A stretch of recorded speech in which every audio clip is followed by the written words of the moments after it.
శ్రీమాత్రే నమ. జయ గురు దత్తాత్రేయ నమ. ఈ వీడియోలో మనం 2024 సంవత్సరం ఏప్రిల్ నెలలో మిథున రాశి వారికి మాస ఫలితాలు ఏ విధంగా ఉంటాయి అనే విషయాన్ని మనం ఈ వీడియోలో పరిశీలిద్దాం. మిథున రాశి వారికి ఈ నెల మొత్తం ఇంచుమించుగా 6 గ్రహాలు 9, 10, 11 స్థానాల్లో ఒక మాలికా యోగం లాగా ఏర్పడడం జరిగింది. సో అలాగే మరి ఈ నెల ప్రారంభంలో ఈ రాశి వారికి బుధగ్రహం లాభస్థానంలో సంచరిస్తూ మళ్ళా ఇంచుమించుగా 10వ తారీఖు తర్వాత దశమ స్థానంలోకి సంచరించడం జరుగుతుంది. ఈ మధ్యక్రమంలో బుధగ్రహం వక్రగమనంలో ఉండడం జరుగుతుంది.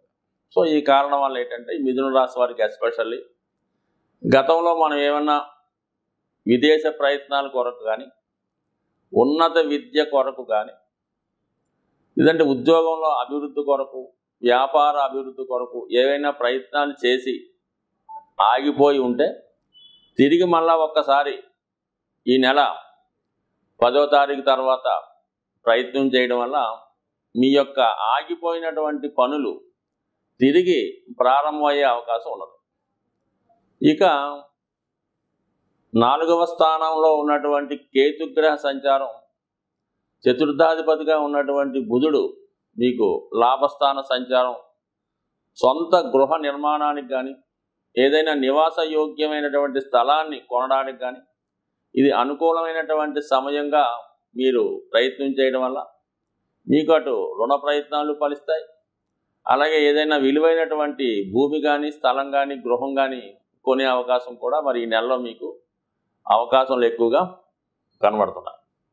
మరి ముఖ్యంగా ఈ లాభస్థానంలో గురుగ్రహంతో ఈ రాష్ట్రాధిపతి బుధుడు లాభస్థానంలో సంచరించడం వల్ల ఏదైనా ఒక ముఖ్యమైన నిర్ణయాలు తీసుకోవడానికి అటు వివాహ సంబంధించిన విషయాల్లో కానీ అలాగే వృత్తికి సంబంధించిన విషయాల్లో కానీ ఏదన్నా ఒక నిర్ణయం తీసుకుంటే అవి ఇంచుమించుగా మీకు ఈ మే నెలలో దాని ప్రభావం కనబడుతుంది.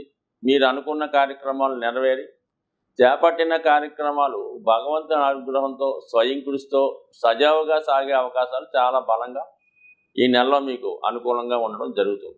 సో ఏదైనా ఏప్రిల్ నెల ఈ రాశి వారికి చాలా కీలకమైనది.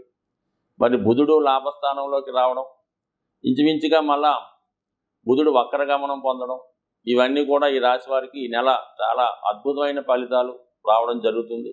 మళ్ళా ఏప్రిల్ తర్వాత అంటే మే 1 నుంచి గురువు 12లోకి రావడం వల్ల అంత గురుబలం మీకు తగ్గిపోవడం వల్ల అప్పుడు వేరే కార్యక్రమాలు మొదలవుతాయి. కానీ ప్రస్తుతానికి మాత్రం ఏదైనా తొందరగా ఈ నెలలో మీరు గృహ నిర్మాణ కార్యక్రమాలు కానీ సంతానానికి సంబంధించిన విషయాలు కానీ వివాహానికి ఉద్యోగానికి సంబంధించిన విషయాల్లో ఒక నిర్ణయం తీసుకుంటే అవి చాలా సక్సెస్ఫుల్గా పూర్తయ్యే అవకాశం ఉంది. ఇక దశమ స్థానంలో రాహుగ్రహ సంచారం అలాగే బుధుడు కూడా కలిసి ఉండడం వల్ల ఈ రంగంలో ఏదైతే సాఫ్ట్వేర్ రంగంలో సినిమా, మీడియా, టీవీ, యూట్యూబ్ రంగాల్లో ఉన్న వాళ్ళకి కొత్త ఆవిష్కరణలు జరుగుతాయి. కొత్తగా మీరు ఏదైనా కనుక్కోవడం వల్ల ఏదైనా మీ ప్రజెంటేషన్ కొత్తగా ఉండడం వల్ల వృత్తిలో అనూహ్యంగా అభివృద్ధి రావడం జరుగుతుంది.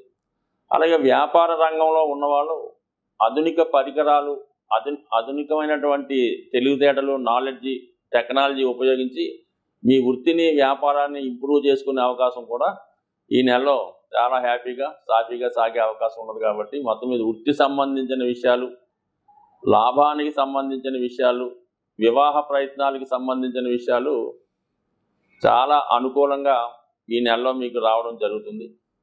ఇక ముఖ్యంగా 9వ స్థానంలో శనిగ్రహ సంచారం, ఇది కొంతవరకు మీకు మిశ్రమ ఫలితాలు ఇవ్వడం జరుగుతుంది. అయితే అక్కడ కుజుడు కూడా కలియడం వల్ల అది లాభాధిపతిగా ఉన్నటువంటి కుజుడు మరి శని భగవానుతో కలిసి ఉండడం వల్ల టెక్నికల్ రంగంలో ఉన్న వాళ్ళకంటే పారిశ్రామిక సంబంధించినటువంటి వ్యవహారాలు చూస్తున్న వారికి అలాగే విదేశ వ్యవహారాలు విదేశ ప్రయత్నాలు చేస్తున్న వారికి ఇది సానుకూలమైనటువంటి పరిస్థితి ఏర్పడే అవకాశం ఉంది. భాగ్యస్థానంలో శని రాశి వారికి వాయుతత్వ రాశి అవ్వడం వల్ల ఈ మిథున రాశి వారికి కొంతవరకు వృత్తి సంబంధించిన విషయాల్లో అభివృద్ధి ఇచ్చినప్పుడు కూడా కుజుడితో కలిసి ఉండడం వల్ల ఇతరుల జోక్యం వల్ల అనవసర విషయాలు అనవసర విషయాల్లో మీరు కలగజేసుకోవడం వల్ల, అలాగే కొంత ఇబ్బంది మీ సహాయకుల వల్ల, మీ కింద పనిచేసేవారి వల్ల కూడా మీకు వృత్తిలో ఒక విధంగా ఇబ్బందులు వచ్చే అవకాశం ఉంది. కాబట్టి సాధారణంగా ఈ మిథున రాశి వారికి వీళ్ళు ఒక ప్లాన్ ప్రకారం, పద్ధతి ప్రకారం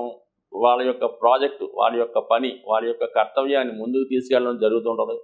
మధ్యలో ఎవరన్నా దాన్ని మార్చినా, అందులో ఏదో విధంగా ఏలు పెట్టినా, మధ్యలో దూరినా ఖచ్చితంగా వర్క్ పాడవుతుంటుంది. వీళ్ళు అక్కడితో ఆ పని ఆఫ్ చేసి దాన్ని ఇంకా పూర్తి చేయడానికి ఇష్టపడరు.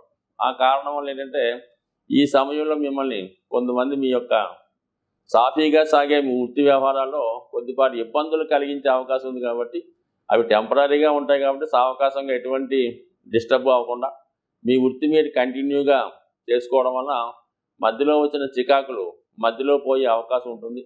అలాగే ఎటువంటి రూమర్స్కి, ఎటువంటి ప్రలోభాలకి, ఎటువంటి చికాకులకి లొంగకుండా ఎటువంటి సమస్య అయినా ఖచ్చితంగా మీకు ఈ నెలలో భగవంతుని అనుగ్రహంతో మీ స్వయం కృషితో పూర్తవుతుంది. ఎప్పుడూ కూడా ఈ మిథున రాశి వారికి ఎవరో ఒకరు వాళ్ళని భయపెడుతూ ఉంటారు. ఏదో ఒక పుకారో ఏదో రూమరో చెప్తూ ఉంటారు. దాన్ని మీరు నమ్మి అసలు కార్యక్రమాలు పాటు చేసుకోవడం జరుగుతుంటుంది. కాబట్టి ఎట్టి పరిస్థితుల్లో కూడా ఇటువంటి పుకార్లని, రూమర్స్ని నమ్మొద్దు. ఇతరులు చెప్పే మాటలు ఎప్పుడు వినొద్దు. మీ యొక్క స్థితిని, అంటే మీ యొక్క వృత్తి వ్యవహారాలని, మీ యొక్క దైనందిన జీవితాన్ని ఎవరో ఒకళ్ళు అబ్జర్వ్ చేస్తూ ఉంటారు.